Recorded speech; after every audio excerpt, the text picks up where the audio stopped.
Olá, meu nome é Robson Sacchetti, eu sou professor de saxofone da Universidade Federal de Minas Gerais, pesquisador também, principalmente do universo das bandas de música, ambiente com o qual eu trabalho e desenvolvo algumas pesquisas desde o meu primeiro contato com o ensino talvez formal, próximo do que a gente chama de ensino formal planejado. E hoje eu estou aqui para falar para você sobre um gênero musical muito próximo e muito identificado com o ambiente das bandas de música, que é justamente, como eu disse, o ambiente que eu pesquiso. Eu gostaria de agradecer, antes de começar qualquer fala a respeito do dobrado, a professora que me convidou, que é a Luciana, professora responsável atualmente pela disciplina do Viva Música e da UFMG, que é uma disciplina muito importante para a difusão do que é feito, do que é pesquisado na UFMG e agrega conhecimento a todas as áreas e pessoas aí da UFMG, não só concentrado na música. Agradecer aos bolsistas que fizeram contato gentilmente e tornaram possível a difusão desse vídeo através das plataformas aí. E dizer que o tema, né, essa liberdade que eu tive para escolher o tema, é um tema muito próximo da minha vivência, como eu venho pontuando aqui. E o título, né, dobrado, O Rei das Bandas, né, ou O Rei da Banda, no caso, ele é alusivo a um dos tópicos que eu tratei na minha dissertação de mestrado, que foi desenvolvida com a Corporação Musical Nossa Senhora da Conceição da cidade de Raposos, e no qual o repertório, né, as músicas da banda foram um dos detalhes muito observados assim, durante minha experiência de campo e também de trabalho lá com eles. Então hoje eu vou falar do dobrado, especificamente, né, e me valendo de algumas referências importantes que eu acredito em relação a ele. E vale inclusive salientar que a produção sobre o dobrado em si é uma produção ainda tímida no ambiente acadêmico. Isso foi constatado em 2016 por mim e por um outro pesquisador chamado Paulo Amado, em um levantamento que a gente fez sobre as pesquisas envolvendo o ambiente das bandas de música. E ali a gente identificou que poucos trabalhos tratavam dessa temática, né, desse gênero musical que é tão presente, tão importante, tão marcante na vida das bandas de músicas aqui no Brasil. Então nós inclusive decidimos na época escrever um artigo sobre dobrado. Ele foi publicado em 2017 na Ampom e esse anterior, né, em 2016 também na Ampom, justamente tentando contribuir nessa área, nessa vertente, chamando a atenção para que as pessoas pesquisem e olhem mais para esse gênero musical. Inclusive, estou aqui hoje falando sobre ele, tentando dar mais amplitude e mais visão para essa temática, quem sabe para inspirar, né, novos pesquisadores, novas pessoas interessadas nesse ambiente de produção e de prática musical tradicional das bandas de música, possam também ter um olhar e um cuidado ao tratar dos dobrados. Eu também uso como referência, né, para falar aqui para vocês a minha experiência, como eu venho falando, que eu sou de bandas de música, né, eu comecei a minha experiência musical em bandas de música, passei pela experiência do conservatório de música, né, uma escola de música de ensino formalizado, né, próximo de conservatório, né, e também pela universidade, né, graduação, pós-graduação. E sempre mantive laços, seja de trabalho mesmo, de tocar e de estar ali à frente como maestro e também de pesquisa. Então essa minha bagagem, né, musical, essa minha experiência também vem à tona aqui, junto com a minha fala embasada em referências teóricas sobre o assunto.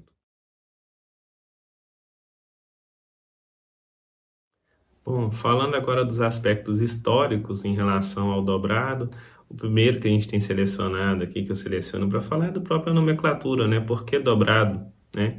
E uma das teorias e uma das hipóteses mais aceitas, né, no meio bandístico, vamos dizer assim, um dos pesquisadores também muito citado, e eu vou colocá-la aqui, né, fazendo uso de uma citação, inclusive, de 2011, de Costa, é de que o dobrado é um gênero nascido das marchas militares e criado especificamente para ser tocado por este grupo instrumental. Sua origem remota às músicas militares europeias, passo doble ou marchas redobradas para os espanhóis, passo redoublé para os franceses ou passo de apoio para os italianos. Passo doble é uma referência ao passo acelerado da infantaria. Geralmente, ele aparece em andamento rápido e em compasso binário, 2/4, ou menos frequente, o 6/8. Então essa alusão, né, ao passo dobrado, né, essa questão do dobro, né, da velocidade, de ser um passo para marcha mais rápido, é que sugere-se que seja uma inspiração, né, para que tenha surgido esse nome dobrado e desvinculado propositalmente talvez, do nome marcha, né? Marcha militar, por exemplo. Inclusive eu coloco aqui, né, e inclusive na minha dissertação de mestrado, que eu me questiono também se não fez, né, esse aspecto de tratar o dobrado como um gênero tipicamente brasileiro, tipicamente de banda, isso não é parte também de um projeto nacionalista que quer, né, criar um símbolo, um ícone ali de representação mesmo. E para isso eu trago até no final dessa minha fala aqui hoje, né, uma proposta talvez de uma formulação inicial de resposta para essa justificativa, né, e ao longo dessa minha fala a gente vai vendo isso, porque há essa desvinculação entre o dobrado e a marcha, né? Uma escuta desatenta ou desinformada, ou de uma pessoa que não tem muito contato com o ambiente das bandas, escutar uma marcha militar, escutar um dobrado pode parecer uma situação talvez similar, né? Que não perceba muitas diferenças além dos motivos melódicos. Mas tem alguns detalhes sim que a gente vai falar daqui a pouco na parte mais técnica sobre o dobrado, mas fato é que a alusão ao nome, ao início desse chamar dobrado, é muito aceita essa hipótese de relação com o passo dobrado, né, com a velocidade da marcha. A gente tem alguns compositores que eu selecionei aqui para falar. A lista de dobrados, principalmente para quem é do ambiente de bandas e conhece, toca e vive isso, é imensa. Existem inúmeros dobrados maravilhosos, muito bem escritos. Diria assim que é, né, um dos gêneros musicais para o qual nas bandas a gente tem o maior número de compositores e de escritas, né? Muitos mestres de bandas, muitos maestros compunham, muita coisa está espalhada pelo Brasil e a gente nem conhece, né? Mas eu separei alguns aqui que eu acho que são os clássicos ou muito importantes, ao menos para mostrar, né, que existem pessoas que compõem para esse tipo de formação e que são dados históricos e peças históricas desse meio aí tão representativo que são as bandas de música. O primeiro que eu cito, por exemplo, é o Francisco Braga, compositor do Barão do Rio Branco. É um dobrado muito tocado, foi inclusive editado pela Funarte. E Villa Lobos, por exemplo, ele tocou sobre a batuta do Francisco Braga. O Marcelo Jardim disse recentemente em uma palestra concedida aos alunos da disciplina Banda Sinfônica do FMG, né, que o Villa Lobos, como instrumentista, o primeiro maestro que ele tocou sentado numa cadeira de orquestra foi inclusive Francisco Braga. Há também o Joaquim Nageli, que compôs alguns tantos dobrados importantes como Rio Quatrocentão, Ouro Negro, Janjão, Mão de Luva, Carlos Rotai, entre outros. Há inclusive alguns fatos históricos muito interessantes. O Rio Quatrocentão foi um dobrado premiado nos 400 anos do Rio de Janeiro, né? E o dobrado Mão de Luva, por exemplo, ele é alusivo a uma figura quase que mitológica da região onde o Joaquim Nageli nasceu, e que era um contrabandista de pedra preciosa na região lá, que era conhecido como Mão de Luva. Então ele sempre tem esses nomes vinculados a alguma história.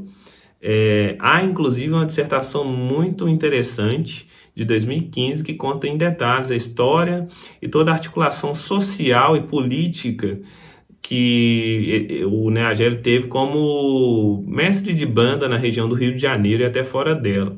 Ele trata muito da questão dele vinculado a um grupo musical, né, uma banda musical daquela região, e os impactos da presença dele ali, como que ele era socialmente e politicamente ativo a ponto de levar o sobrinho para entregar panfletos e fazer meio que uma propaganda política, né, e partidária dentro da própria instituição, usando a banda como um mecanismo de vinculação de sentidos ali. Então, assim, uma figura muito interessante de ser estudada e de ser observada.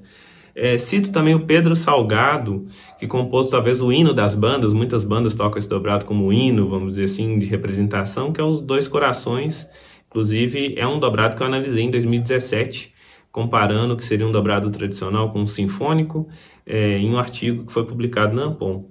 E, por fim, Antônio do Espírito Santo, compositor do Sargento Calhau, que é um dobrado muito tocado, principalmente pelas bandas da Marinha, e o Bombardeio da Bahia. Então, assim, temos grandes compositores, esses são alguns, existem tantos outros aí, alguns de renome, como esses que eu li, outros não tão conhecidos, mas que não, né, a gente não menospreza o trabalho deles, dobrados maravilhosos espalhados pelo Brasil. Eu conheço vários dobrados aqui da região de Minas Gerais, compostos e maravilhosos, assim, muito bem escritos, e que são amplamente tocados pelas bandas da região. A Funarte, por exemplo, ela criou uma série de publicações, né, que são a série de ouro aí dos dobrados, e ela tem esses dobrados publicados, né, oficialmente, e revisados pelo próprio Marcelo Jardim, que eu já citei aqui hoje. Tem, por exemplo, Dois Corações, Barão do Rio Branco, que eu falei, o dobrado Jubileu, Ouro Negro, Professor Celso Holtzgen. Então, assim, tem vários trabalhos publicados. Além deles, a Funarte publicou arranjos também, né, de músicas populares brasileiras também. Então, assim, é um trabalho de difusão muito importante também para esse gênero musical. E ao pensar em compositores, em pessoas que escrevem, a gente alude também à representação, né, desses grupos no Brasil e também pensa que a presença desse gênero dentro do repertório das bandas, né, torna ele um gênero presente em todos os estados, em todas, né, as cidades aí próximas das capitais, principalmente do Brasil. E eu cito como um exemplo inicial a experiência que eu tive com a pesquisa lá na banda da cidade de Raposos, né, aqui em Minas Gerais, falo de Minas Gerais, quando eu fiz a catalogação do acervo de partituras dele. Eu comparei o que tinha no acervo de partitura, né, nas gavetas, no arquivo físico de partituras, com o que a banda tocava na rua, com o que eles tinham como prática de levar, né, como repertório, né, da banda, vamos dizer assim, o repertório realmente em uso. E ao catalogar eu vi que a predominância, tem o gráfico que vocês podem ver aí, em termos numéricos, era de dobrados e arranjos, né? A gente tinha lá também marchas fúnebres, militares, festivas, valsas, outros gêneros musicais, né? Mas o dobrado aí com 144 títulos e os arranjos com 151. No primeiro momento até parece que o número de arranjos é maior, né, do que o de dobrado. Mas se a gente desmembra o que eles consideram arranjo em gêneros, porque dentro do arranjo aí tá o samba, tá o MPB, tá o rock, tá tudo que a banda toca que foi arranjado para ser tocado ali. Então é uma composição talvez que foi feita direcionada para a banda, foi arranjado. Então se eu subdivido o arranjo, né, em gêneros, né, isso é rock, isso é samba, isso é frevo, eu tenho uma diminuição desse quadro e o dobrado prevalece, ou seja, ele é o rei realmente da banda em termos numéricos. Esse é um exemplo só, imagino que em tantas outras bandas, se esse trabalho for feito, a proporção de dobrados nos arquivos, principalmente copiado à mão, assim, de um período em que a gente não tinha a facilidade que a gente tem hoje em dia, né, de ter aplicativos aí para copiar softwares próprios para isso, né?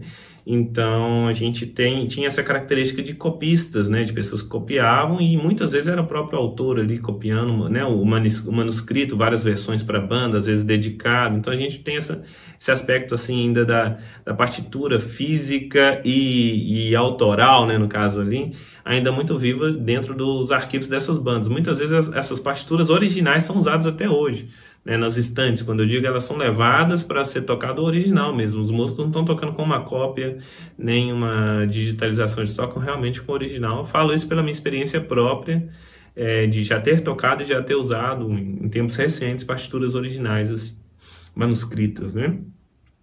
E quando eu falo de difusão no Brasil, eu trago um dado quantitativo aqui também em gráfico, que vocês podem observar aí, que é sobre a representação das bandas no Brasil.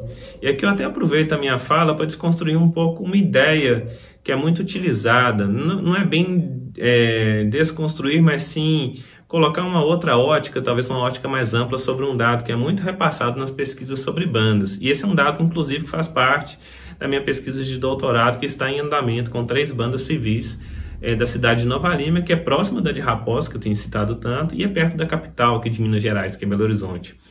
Mas nesse gráfico que a gente está vendo aí, eu fiz uma comparação entre o que está de azul é o número de bandas por estado, e o que está de laranja é o número de cidades que cada estado tem. Então, Minas Gerais, como a gente pode ver, ele tem muitas bandas, né? Mais de 800 bandas. Também tem muitas cidades. Então, muitas vezes se fala, Minas Gerais é o estado com o maior número de bandas no Brasil. E, de fato, é um dado importantíssimo isso. Mas também a gente tem que olhar que é um estado que tem muitas cidades, e o estado que tem mais cidades.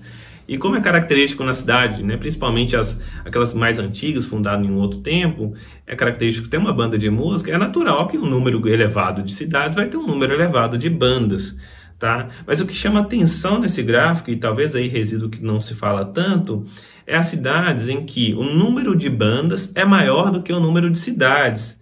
Então a gente pode olhar aí e destacar que apenas o Ceará, o Distrito Federal e o Rio de Janeiro conseguem essa façanha.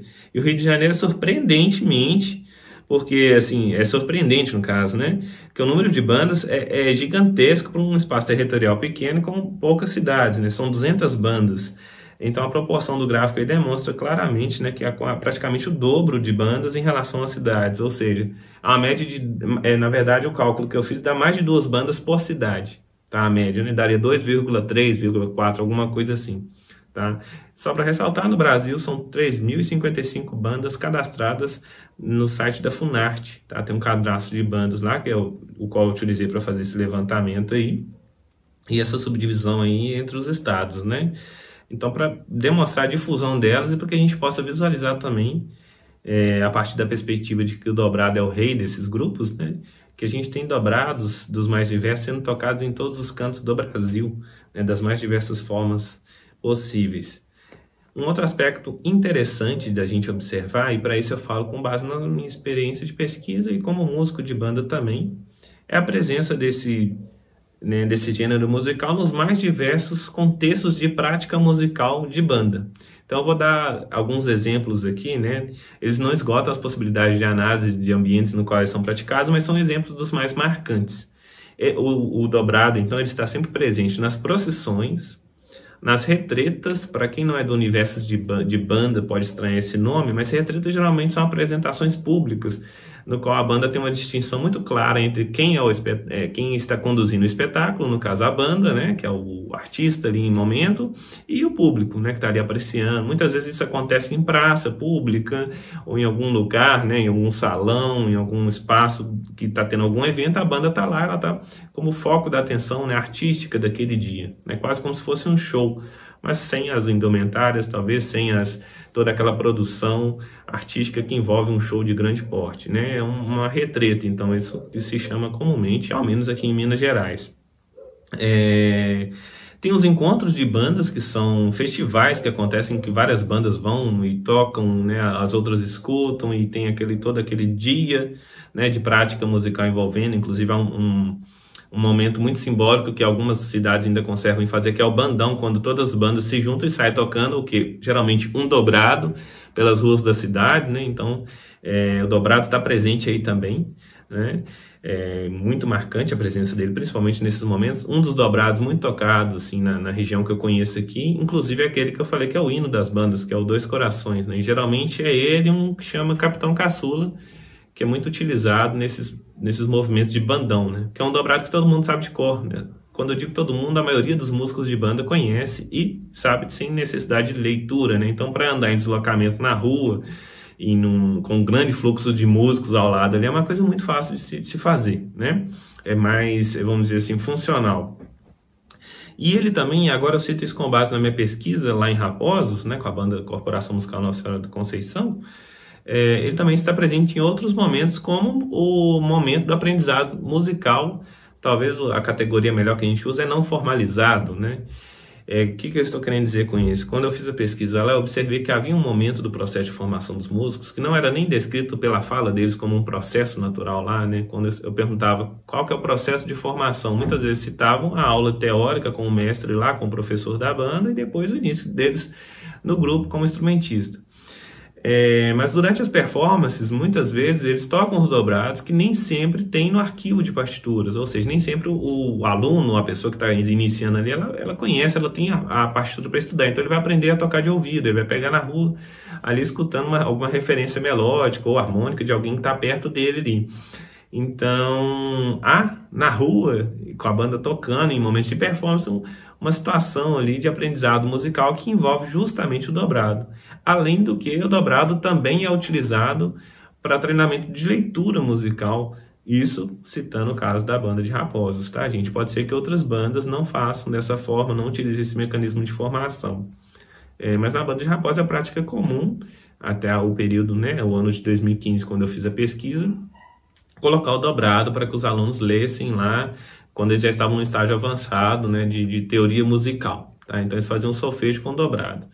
E também durante, né, o processo de treinamento da prática musical. Então ele está presente em vários, né, momentos de celebração cívica ou religiosa dentro da banda. Resumindo novamente, procissões, retretas, encontro de banda e também no processo de formação musical, de transmissão de conhecimentos relacionados à música.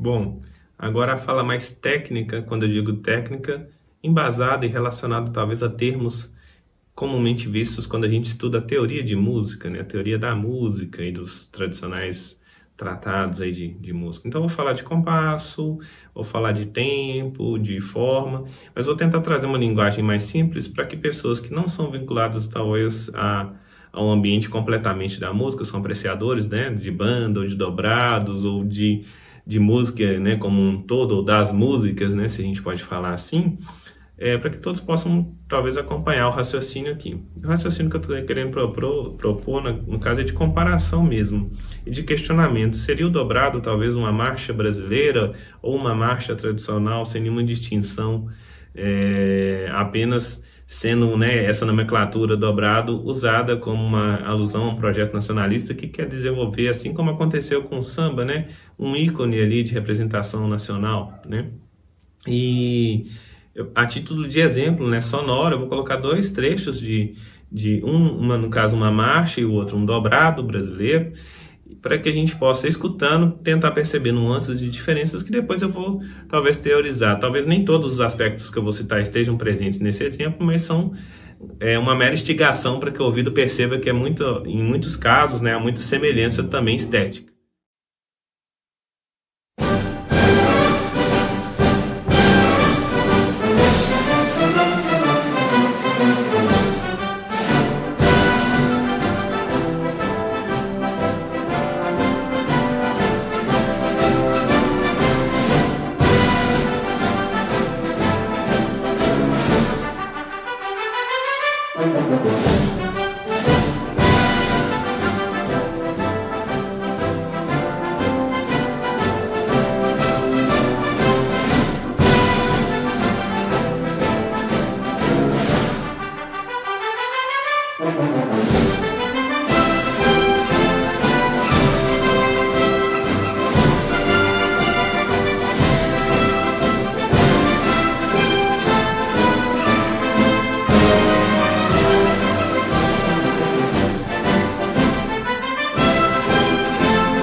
Bom, o exemplo, né, os exemplos, no caso, são a referência para a nossa escuta e para realmente tentar instigar vocês a pensarem um pouco mais e a tentar comparar, mesmo que auditivamente, mesmo que sem nenhuma reflexão anterior ou nenhuma teoria anterior sobre isso.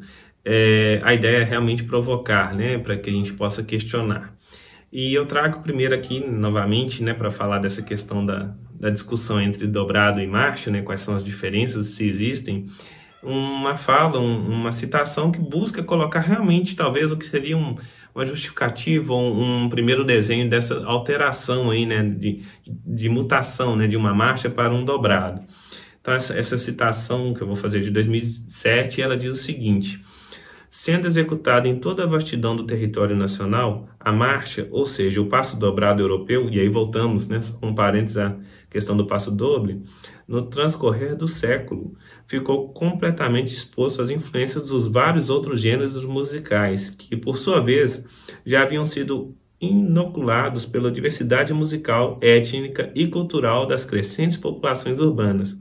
Resultou, daí, a gradativa consolidação de uma marcha brasileira, que, sob a denominação genérica de dobrado, foi adquirindo e sedimentando características muito peculiares. Então, são essas características peculiares que ele chama, né? E que ele alude a um contato com os outros gêneros em voga na época em que o dobrado estava em voga, como surgimento, né? Como algo novo ali, que acabaram influenciando ele, né? Mas eu vou tentar caracterizar coisas que eu consegui perceber, né? Juntamente com a ajuda de um amigo, né, do Paulo Amado, que fez a pesquisa em 2017 comigo, em relação aos dobrados mesmo, assim, entre eles, né, e as marchas, no caso lá, eu vou até citar mais à frente a questão de uma problematização dentro do próprio dobrado, entre o dobrado tradicional e sinfônico, mas há aspectos que são bem marcantes na figura do dobrado e que realmente a gente pode tentar olhar para elas num exercício de busca para entender por que ele é considerado um gênero à parte. A primeira questão, né, o primeiro fator técnico seria o andamento, a velocidade.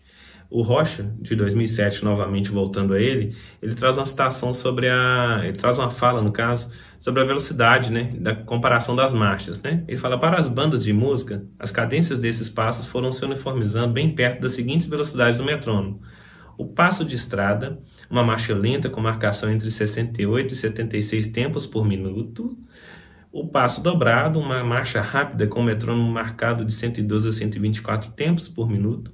E o passo acelerado ou galope, com marcações em torno de 160 batimentos, né, no caso, tempos por minuto. Os dobrados geralmente ficam ali na casa desses 112, 124. As marchas que eu estou falando aqui, né, de marchas tradicionais ou marchas militares, geralmente são um pouco mais rápidas. Partem de 120 e vão até um pouco mais. Então elas estariam aí no que seria o passo acelerado ou galope.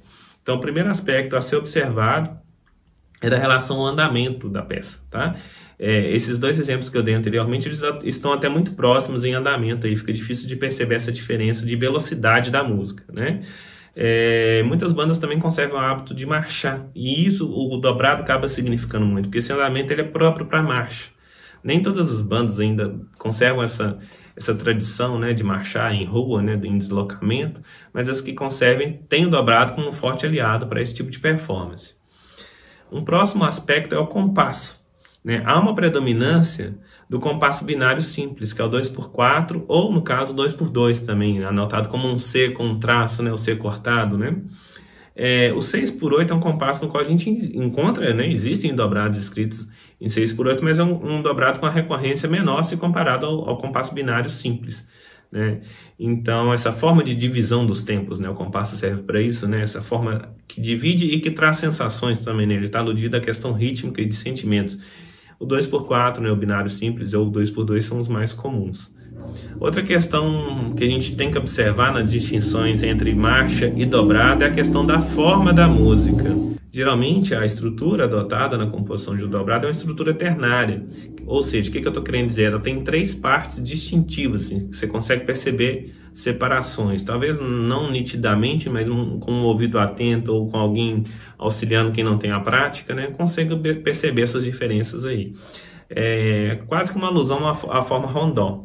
Geralmente o básico é o seguinte: a introdução, parte A com repetição, parte B com repetição, há um retorno à parte A sem repetição, o pulo de corda, geralmente, né, mencionada, para uma parte C, para uma terceira parte com repetição. Essa terceira parte vem, inclusive, justamente, e muitas vezes, modulando, né, para outra tonalidade, muda-se de tom ali. Isso eu não estou falando que é uma regra geral, mas muitos dobrados são escritos assim, tá? Existem dobrados que fogem a essa regra e nem por isso deixam de ser dobrados e reconhecidos auditivamente como dobrados. Mas a forma básica, a forma mais padronizada Assim, alguns dobrados ainda se coloca no final, né, a indicação de retorno, que a pessoa vai repetir até a parte B de novo. Esse é um padrão, né, que é muito seguido. Muitas vezes a parte C, inclusive, eles chamam de trio, né, uma terminologia muito utilizada para se remeter a esse local ali da peça, né? Alguns compositores, inclusive, inserem um intermezzo, uma parte intermediária ali antes desse trio. Por exemplo, Dois Corações tem isso. Ele tem as três partes e antes da terceira parte tem uma parte intermediária ali que aproxima-se, tal como uma variação temática, né, da terceira parte da peça, tá? Então isso ficou muito instituído como aspecto tradicional de um dobrado. Outro aspecto técnico que a gente pode mencionar em relação a um dobrado é a questão relacionada à distribuição das vozes também, a forma como os instrumentos são utilizados, né? Como eles são utilizados na estrutura melódica e na composição rítmica também da música. Então, geralmente a gente tem uma melodia principal, que é geralmente atribuída aos instrumentos da família das madeiras, ali, clarineta, saxofone, as flautas nas bandas que as têm. Ela passa em alguns momentos pelo trompete, né, que reforça esse time. Geralmente a parte B, os graves a pegam de empréstimo, né, ela é passada, né, ou é passado um motivo melódico para os instrumentos mais graves. Então, essa função vai trocando, mas sempre você consegue identificar uma melodia principal. Tem o contraponto, que é uma voz secundária que fica fazendo alguns desenhos melódicos, tal, muitos dos casos em resposta à melodia principal, chamado às vezes de contracanto. Inclusive há um trombone que eles costumam mencionar como trombone de canto, né, que faz esse movimento, essa voz, né, de resposta, né, das melodias. E a marcação em si, né, a base harmônica ali, que não seria harmônica, né, uma base rítmica melódica, né, que é a tuba, geralmente o saxofone, que estão em desuso em muitos grupos aqui de Minas Gerais, que faz uma parte mais de apoio rítmico e melódico ali, né, para numa base mais rítmica, né? Então isso é quase que um consenso assim, né? E as responsabilidades também ali entre os instrumentos, o tenor, você quase sempre trabalhando com bombardino, esse time da família das madeiras, os metais que assumem na parte B uma liderança nas melodias, enquanto a parte que antes fazia melodia, que são as madeiras, passam a fazer uns movimentos rítmicos bem característicos, inclusive de dobrado, né, que é constituído em colcheia e semicolcheias, né, no caso. Então são padrões que a gente consegue observar. Claro, como sempre, tem dobrados que fogem à regra e mesmo assim não chegam a ser tirados da função de serem reconhecidos como dobrado. E a gente tem dentro da própria concepção de dobrado uma nomenclatura, uma epígrafe que geralmente vem, né, adicionada ao dobrado, que é a de dobrado sinfônico. Então, alguns dobrados, eles são adicionados esse ornamento aí no nome, né, que é de dobrado sinfônico. Ele não é só meramente ilustrativo ou para deixar o nome mais bonito. Muitas vezes ele tem um sentido ali. E justamente esse sentido está na dissonância da forma, do andamento e de outros elementos com isso que eu venho falando até agora. Então, alguns dobrados, atribuídos como sinfônicos, eles têm algumas características diferentes do dobrado que a gente pode chamar talvez de tradicional, né? E as principais distinções, assim, diferenças, né? Distinções, no caso, é a forma e a distribuição das vozes. Essas foram as principais constatações técnicas, né, que eu publiquei em 2017 nesse artigo que eu venho mencionando. A gente analisou 2 dobrados, o Ouro Negro, que é um dobrado do Joaquim Nagelli, intitulado Dobrado Sinfônico, embora a epígrafe não apareça na edição da Funarte, e o outro é o dobrado Dois Corações, do Pedro Salgado, e a gente comparou as formas, né, e toda a estrutura melódica, enfim. E essa foi a constatação. Sim, o dobrado sinfônico ele tem algumas diferenças em relação àquilo que a gente poderia chamar talvez de dobrado tradicional, né? E a gente tem inclusive um diagrama, né, com a forma geral dos 2 dobrados que eu estou apresentando aí para vocês agora, no qual o dobrado Dois Corações ele segue mais ou menos aquilo que eu falei antes, né? Ele tem uma introdução, uma seção A, uma seção B, o retorno à seção A e a transição para a seção que seria a seção C, né? Ele está colocado como seção B e C foi um erro no nosso processo de criação aí do diagrama, tá? E o Ouro Negro ele já se demonstra um dobrado com uma estrutura composicional mais elaborada. Não quer dizer que seja mais complexo, mais bonito e que o outro esteja diminuído em relação a ele. Não, são dois dobrados com funções, contextos e características distintas. É somente isso, tá, gente? Não é um juízo de valor, tá? É um juízo técnico sobre a constituição, sobre a formação dele. Então, ele tem introdução, seção A, tem uma transição antes da seção B, a transição B acontece, tem uma outra transição, uma seção B', outra transição, volta à seção A, aí sim tem mais 5 compassos de transição, de preparação, né, do trio, e ainda tem uma parte final, que é a parte A', né? Então, um dobrado que ele é mais extenso, né, ele dura quase o dobro do tempo do Dois Corações. E tem outras questões da forma como ele harmoniza e como ele utiliza os instrumentos que são distintas também do que a gente considera como padrão ou como talvez mais apreciado e mais visto no dobrado tradicional. Mas o que é mais marcante e que a gente pode colocar talvez como uma maior distinção entre um e outro é o local de uso, quando que ele tem sentido e função. Geralmente, os dobrados tradicionais, que eu estou chamando de tradicionais, os que seguem aquela estrutura mais simples que eu estou falando, simples quando eu digo mais enxuta, eles são tocados em ambientes ou em performances no quais a banda está em deslocamento. Então, são dobrados tocados em rua, né, em espaço aberto e em deslocamento. A banda toca geralmente em movimento, né? Então, muitas vezes tocando de cor ou com a partitura presa na costa de alguém ou em algum suporte adaptado ao instrumento. Mas são dobrados levados e funcionais em momentos de deslocamento. Já os dobrados sinfônicos, eles são tocados mais em situações apresentacionais, são dobrados que a banda vai tocar geralmente num momento que ela está parada, que ela tem um palco, que ela está sentada, com estante, lendo todo mundo, e alguém ali está de público apreciando. Então, são ambientes, embora muito, né, vinculados à prática rotina de banda, como eu já falei, né? Aí seria muito próximo de uma retreta, né? Mas o dobrado sinfônico ele ganha forma ali, né? Não quer dizer que não existam bandas que toquem dobrado sinfônico marchando, né? Mas não é o habitual. Então, caminhando agora para uma fala mais pautada em umas considerações finais, né?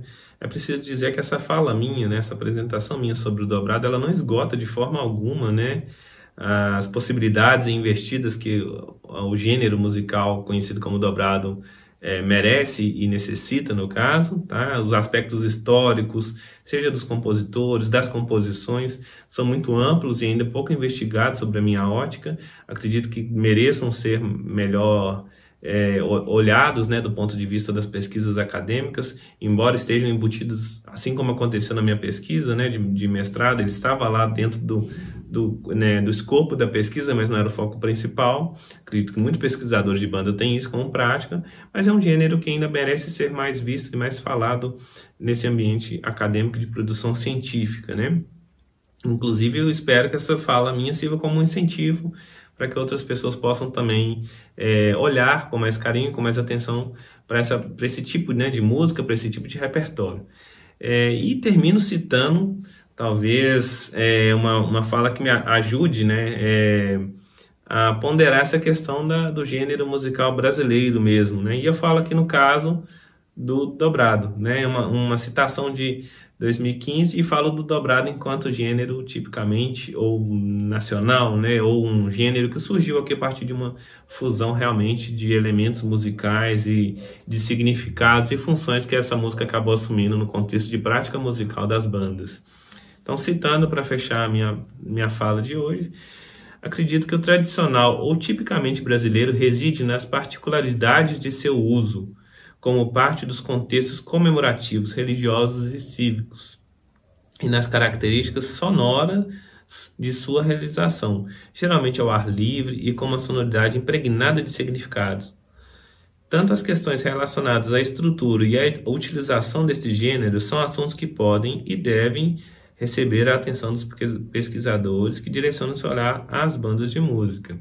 Então é isso, eu acredito que o ambiente, a forma como ele é utilizado e a função que ele cumpre é o que torna mais nacional, mais instituída dentro do campo de prática das bandas brasileiras.